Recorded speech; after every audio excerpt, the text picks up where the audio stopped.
யாத்திராமத்தின் புஸ்தகம் 18வது அதிகாரத்தை எடுத்துக்கொள்ளுங்க. 12வது வசனத்தை பாருங்க. இங்கே ஒரு சம்பவம் சொல்லப்பட்டிருக்கிறது. மோசேனுடைய மாமன் பேர் எத்திரோ. அவர்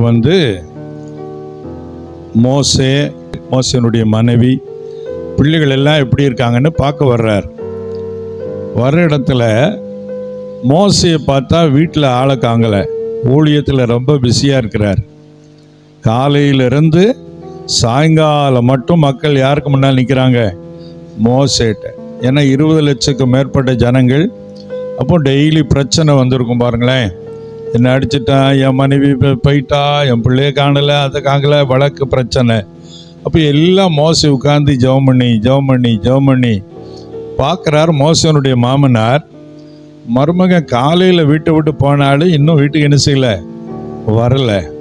அப்படிங்கும் போது தான் மருமகனை கூப்பிட்டு சொல்கிறாரு, என்ன நடக்குதுங்க அப்படின்னு கேட்குறார். அப்போ ஒரு விஷயத்தை சொன்ன உடனே, இது ஒரு சரியான காரியம் இல்லை, நீர் என்ன செய்யணும்னு சொல்லி தான் அங்கே சில ஆலோசனைகளை மோசனுடைய மாமனார் சொல்றார். அப்படி சொல்லுகிற ஆலோசனை குறித்து தான் அந்த அதிகாரம் முழுசு இருக்குது. அப்போ என்ன செய்யணும் அப்படின்னு சொல்லும்போது 19ஆம் வசனத்தை பாருங்க.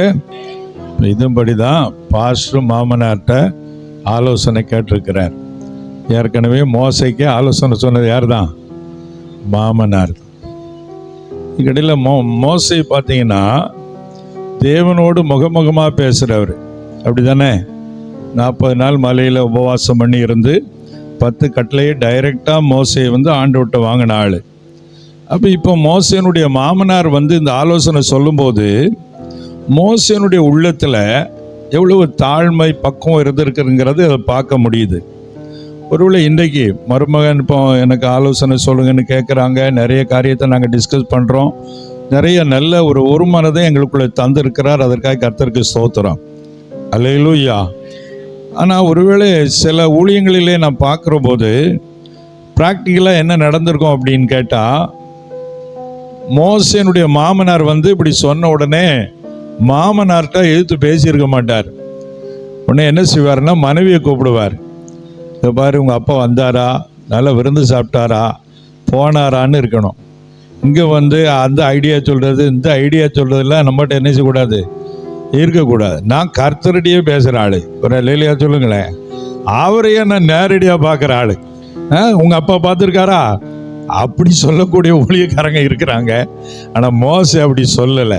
இதுலேருந்து என்ன தெரியுதுன்னா, என்னதான் நம்ம தேவனோட நெருக்கமான ஆளாக இருந்தாலும் நமக்கு ஆலோசனை சொல்றதுக்கு சாதாரண ஆட்களையும் கடவுள் பயன்படுத்துவார். அல்லேலூயா. அதனால இவங்களுக்கு கிருபை இல்லை, இவங்க ஜெபிக்கிற அதில் குறைவாக இருக்கிறாங்க அப்படின்னு நம்ம நினைக்கக்கூடாது. எத்தரோ அவர் வேற தேசத்தை சார்ந்தவர். ஒரே ஒரு குவாலிஃபிகேஷன், மோசைக்கு பொண்ணு கொடுத்தார். அதுதான் அவங்க தெய்வத்துக்கு ஒரு ஆசாரியராக இருந்தால் சொல்லப்பட்டிருக்கு. அப்போ ஒரு முதிர்ந்த அனுபவத்தில் உள்ள அந்த மோசனுடைய மாமன் சொல்ல கேட்டு மோசை அப்படியே செய்தானா. அதாவது எல்லாமே மோசைட்டே வந்தால் மோசை என்ன பண்ணுவார்? அதனால தான் நீங்கள் லீடர்ஸை ஏற்படுத்துங்க. இது மோசையினுடைய மாமா சொன்ன ஐடியா. 50 பேருக்கு ஒரு தலைவர், 10 பேருக்கு ஒரு தலைவர், 100 பேருக்கு ஒரு தலைவர். அதில் திறமையுள்ள ஆளை சூஸ் பண்ணி எடுங்க.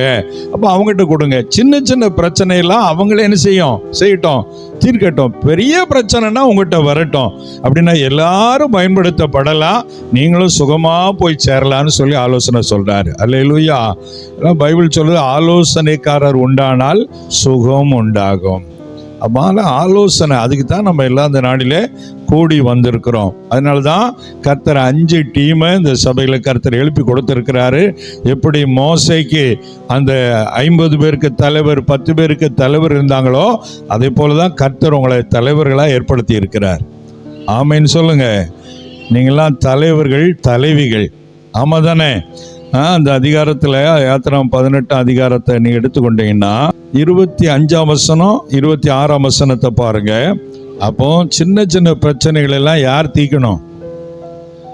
ஆமா, நீங்களே சில பிரச்சனைகளை டீல் பண்ணி பாஸ்டுடைய பாரத்தை குறைக்கணும். அதுக்கு தான் உங்களை ஆண்டவர் ஏற்படுத்தி இருக்கிறார். நீங்க பாஸ்ட் தலைவலியை குறைக்கிற ஆளா இருக்கணுமே தவிர பாஸ்டுக்கு தலைவலியை தர்ற ஆளா இருக்கக்கூடாது. ஆமைன்னு சொல்லுங்க. அவங்க வந்து சந்தோஷப்படணும். இந்த சிஸ்டர் இருக்கிறதுனால ஊழியத்தில் நமக்கு ரொம்ப சப்போர்ட்டிவாக இருக்கு, இந்த பிரதர் இருக்கிறதுனால நமக்கு நல்ல ஆண்டவர் உற்சாகமாக செய்ய கிருபை கொடுத்துருக்கிறாரு அப்படின்னு சொல்லக்கூடிய அளவுக்கு நீங்களாம் என்ன செய்யணும்? ஆமாம், சின்ன சின்ன பிரச்சனையை நீங்களே டீல் பண்ணணும். அதுக்காக பாஸ்டர் கவனத்துக்கு கொண்டு போகணும். ஆனால் அதெல்லாம் நீங்கள் ஒரி பண்ணாங்க பாஸ்டர், அதை நான் பார்த்துக்கிறேன். அந்த அளவுக்கு நீங்கள் திறமைசாலிகளாக மாறணும். எப்படி மாறணும்? திறமை உள்ளவர்களா. அது படித்தானே இருக்குது. திறமை உள்ள மனிதரை தெரிந்து கொண்டு 25 வசனத்தில் பாருங்க. உங்களுக்குள்ள இருக்கிற அந்த திறமைய நீங்க பயன்படுத்தணும். உங்களுக்குள்ள என்ன திறமை இருக்கு அப்படிங்கிறத கண்டுபிடிச்சு தான் ஒவ்வொருத்தரும் ஒவ்வொரு பொறுப்புல வச்சிருக்கிறாங்க. அந்த திறமையை நீங்க பெருக்கி கொள்ள வேண்டும். அந்த தாளந்தை நீங்க வளர்த்து கொள்ள வேண்டும். அதுல நீங்க உண்மையா இருந்து அதுக்காக பிரயாசப்பட்டு செயல்பட்டீங்கன்னா 10 பேருக்கு அதிபதியா இருக்கிற இந்த தலைவரை கர்த்தர் 50 பேருக்கு அதிபதியா மாற்றுவார்.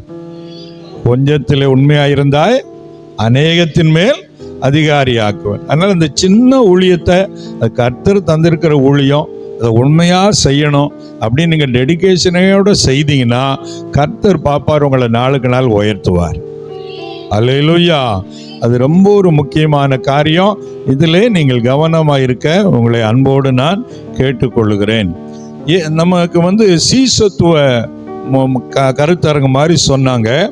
இயேசு கிறிஸ்து வந்து மார்க் எழுதுகிற சுவிசேஷத்தில் 3வது அதிகாரத்துக்கு வந்தீங்கன்னா அங்கே 12 பேரை ஆண்டவர் சூஸ் பண்ணுற சம்பவம் அங்கே சொல்லப்பட்டிருக்கிறது. மார்க்கு 3 அதிகாரம் வசனம் 14 பாருங்க. எத்தனை பேர் தெரிந்து கொண்டார் ஆண்டவர்? 12. மத்தேயு 11:28 இயேசு சொன்னாரு, வருத்தப்பட்டு பாரம் சுமக்கிறவர்களே நீங்க எல்லாரும் நினைச்சீங்க. இது பப்ளிக் அழைப்போம், எல்லாரையும் வாங்கன்னு கூப்பிடுறாரு. ஆனா இங்க எத்தனை பேரை தான் சூஸ் பண்றாரு? 12 பேரை தான். அந்த 12 பேர் இருக்கிற மாதிரி தான் உங்களை எல்லாம் கர்த்தர் சூஸ் பண்ணி இருக்கிறார். அல்லேலூயா. ஆகவே கர்த்தர் உங்களை தெரிந்து கொண்டிருப்பதற்காக நீங்க கர்த்தருக்கு நன்றி சொல்ல வேண்டும். எதுக்காக சூஸ் பண்ணார் பாருங்க. 3 காரியம் இருக்கு. 1, அவர்கள் தம்மோடு கூட இருக்க வேண்டும். நீங்க யாரோடு இருக்கணும்? எப்பவுமே யார் கூட இருக்கணும்? பாசு கூட இல்லை, கர்த்தர் கூட இருக்கணும். பாசு கூடயே இருந்தா கர்த்தர்கிட்ட இப்போ இருக்காது. பாசோட ஐக்கியத்தில் இருக்கணும், உண்மைதான். ஆனால் எப்பவும் உங்கள் தொடர்பு கான்டாக்ட் யாரோடு இருக்கணும்? கர்த்தரோடு இருக்கணும். கர்த்தர்கிட்ட பேசணும். நீங்கள் தனியாக ஜெபிப்பதற்கு நேரம் ஒதுக்கி இருக்கணும். எவ்வளவு வேலை பிஸினாலும் நீங்கள் ஆண்டவரோடு இருக்கணும், ஆண்டவரோடு கூட இருக்கணும். அதுதான் ரொம்ப முக்கியம். இவங்களை தெரிந்து கொண்ட முதல் நோக்கமே எதுக்கு தான்? தம்மோடு கூட இருக்க வேண்டும். பாசம் ஆண்டவரோடு இருக்கணும், அதான் முக்கியம். அதனால தான் அவங்க வேலை செய்து கொண்டே, அது மாத்திரம் இல்லை, வேலைக்கு போகிறதுக்கு 1 ஹவர், வர்றதுக்கு 1 மணி நேரம் ஆகுது. வந்து வீட்டு காரியங்கள், சபை காரியங்கள் கவனித்து ராத்திரிலாம் ஜபிக்கிறாங்க. நல்லா ஹார்ட் ஒர்க் பண்ணுறாங்க. அந்த உழைப்பினுடைய பலன் இன்னும் பார்க்கல, இனிமே தான் கர்த்தர் தருவார். அல்லேலூயா சொல்லுங்க. இப்போ வந்து விதைக்கிறது தான். அவங்க படுற பிரயாசத்துக்கு அளவுக்கு இன்னும் ஆசீர்வாதம் வரல. ஆசீர்வதிச்சிருக்கிறார், ஆனால் இதெல்லாம் இல்லை. இன்னும் எதிர்காலத்தில் பெரிய லெவலில் கர்த்தர் பாஷம் பயன்படுத்த போறாரு. உங்களை எல்லாரும் என்ன செய்ய போறாரு? பயன்படுத்த போறாரு. அதனால நீங்க யாரோடு கூட இருக்கணும்? கர்த்தரோடு கூட இருக்கணும். அதான் ரொம்ப முக்கியம். அதான் ரொம்ப முக்கியம். ஊழியம் செய்து 2வது, முதல்ல யாரு கூட இருக்கணும்? கர்த்தர் கூட இருக்கணும். பைபிள் தனியா படிக்கணும், ஆண்டவரோட பேசணும். டெய்லி மணிக்கணக்காக ஆண்டவர் பாதத்தில் எப்படியாவது ஜெபம் பண்ணி உங்கள் ஸ்பிரிட்டில் நல்ல ஒரு ப்ரெசன்ஸோடு இருந்தால் தான் கர்த்தர் உங்களை பயன்படுத்த முடியும். இது ரொம்ப முக்கியமான காரியம். அதனால் கர்த்தரோடு இருக்கணும். 2வது என்ன செய்யணுமா? அவங்க பிரசங்கம் பண்ணணும், சுவிசேஷம் அறிவிக்கணும். அதான் பாப்பா சொன்னா. ஆண்டவரை பற்றி என்ன செய்யணும்? மற்றவங்களுக்கு சொல்லணும். பிரசங்கன்னா சுவிசேஷம் அறிவிப்பது தான். அப்போ நான் ஜெபம் பண்ணிக்கிட்டே இருக்கேன் அப்படி இல்லை, சொல்லணும் ஆண்டவரை பற்றி மக்களுக்கு. அப்போ சொன்னாதான் ஆண்டவர் நம்மளை பயன்படுத்துவார். ஆகவே நம்ம யாராவது ஆண்டவருக்குள்ளே ஆதாயப்படுத்தணும், சொல்லணுங்கிற வாஞ்சை நமக்குள்ளே வந்து கொண்டே இருக்கணும். வெட்கப்படக்கூடாது. அது நமக்குள்ள அந்த தேவனுடைய ஆத்தும பாரம் வர வர அந்த வெட்கமெல்லாம் தன்னால் போயிடும். அவன் என்ன நினைப்பான், இவன் நினைப்பான், இந்த எண்ணமெல்லாம் நம்ம ஜெபிக்க ஜெபிக்க கர்த்தர் மாத்திடுவார். யார் என்ன நினைச்சு என்ன போகுது, கர்த்தர் என்ன குறித்து என்ன நினைக்கிறாரு, அதான் நமக்கு முக்கியம். அந்த எண்ணத்துல மாத்திடுவார். மூணாவது அவங்க என்ன செய்யணுமா, வியாதிகளை நீக்கி பிசாசுகளை என்ன செய்யணுமா, துரத்தணும். அதுக்கு அதிகாரமுடையவரா இருக்கணும். அந்த ஆவிக்குரிய பவர், அந்த அத்தாரிட்டியை கர்த்தர் கொடுத்து அவங்கள அனுப்புறாரு. அப்போ பாஸ்டர் ஜோமணி பிசாசு ஓட்டுறது இல்லை, நீங்க ஜோமணி பிசாசை ஓட்டணும். அல்லையா சொல்லுங்க. ஒரு ஊழியக்காரர் கேட்டார், நான் பைக் ஓட்டுறேன் கார் ஓட்டுறேங்கிறாங்க ஊழியக்காரங்க, ஆனா பேய் ஓட்ட மாட்டேங்காங்கன்னாரு.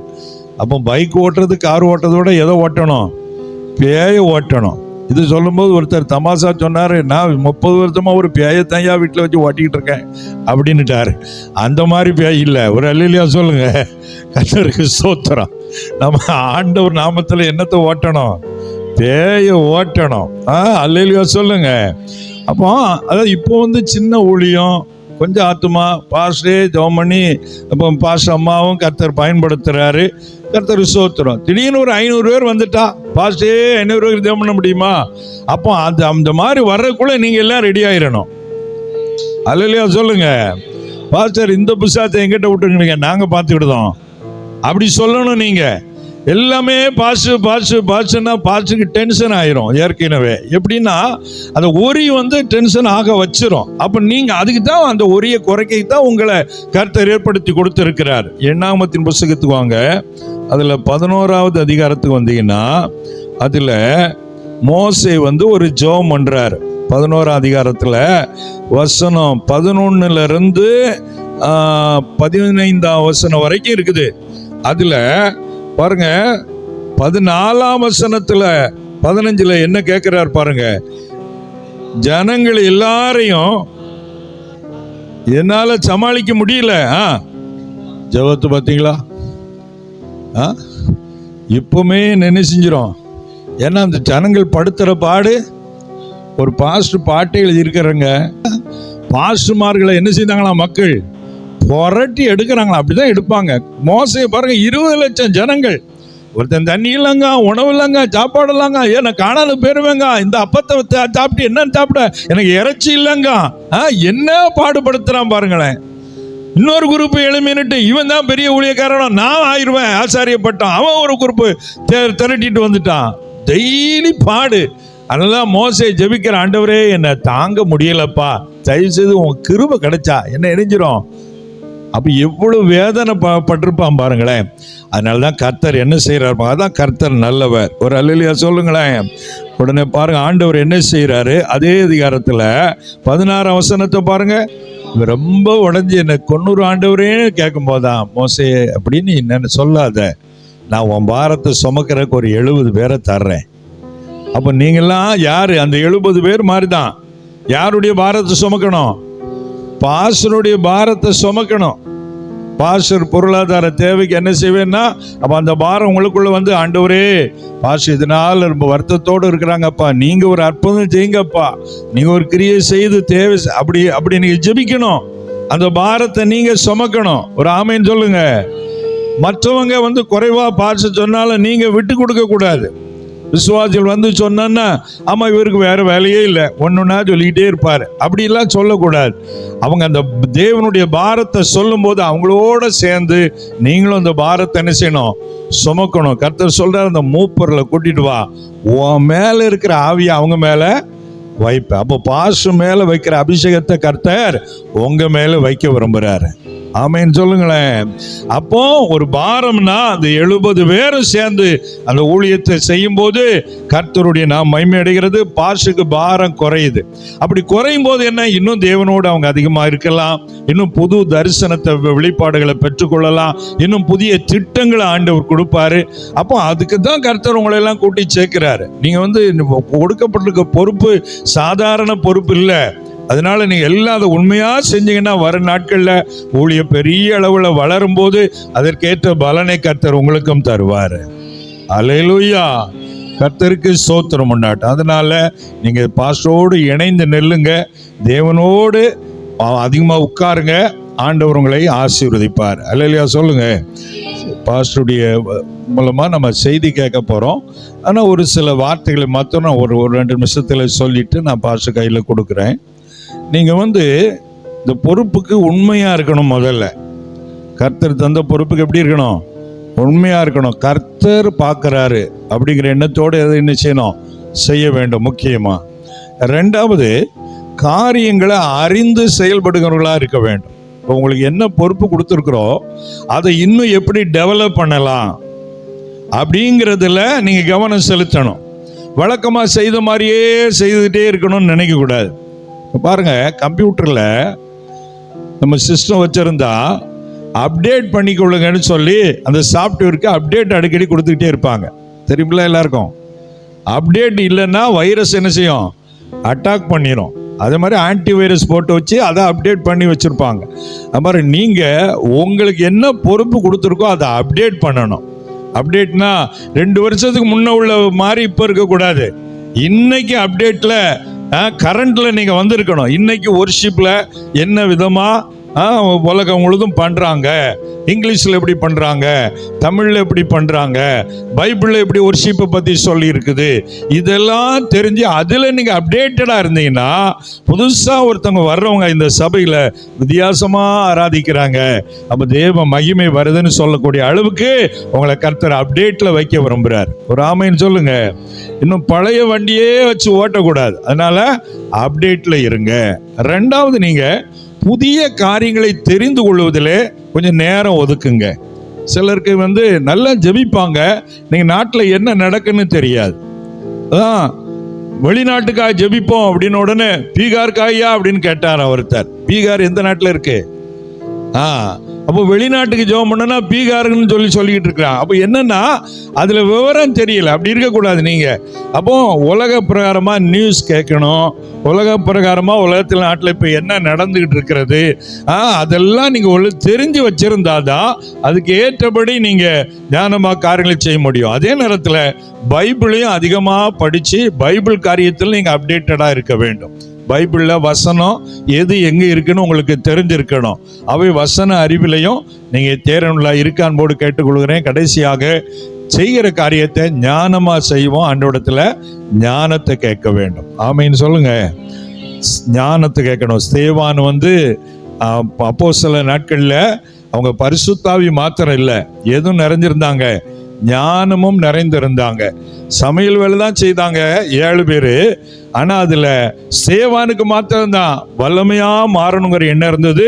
அதுபோல் பிலிப்புக்கும் அப்படி எண்ணம் இருந்தது. அதனால் நீங்கள் உங்களை அப்டேட் பண்ணி இன்னும் வளரணும், பெருகணும், முன்னேறணும் அப்படிங்கிறதுல கவனம் செலுத்துங்க. ஞானமாக காரியத்தை செய்யுங்க. கர்த்தருக்கு ஸ்தோத்திரம். அல்லேலூயா சொல்லுங்க.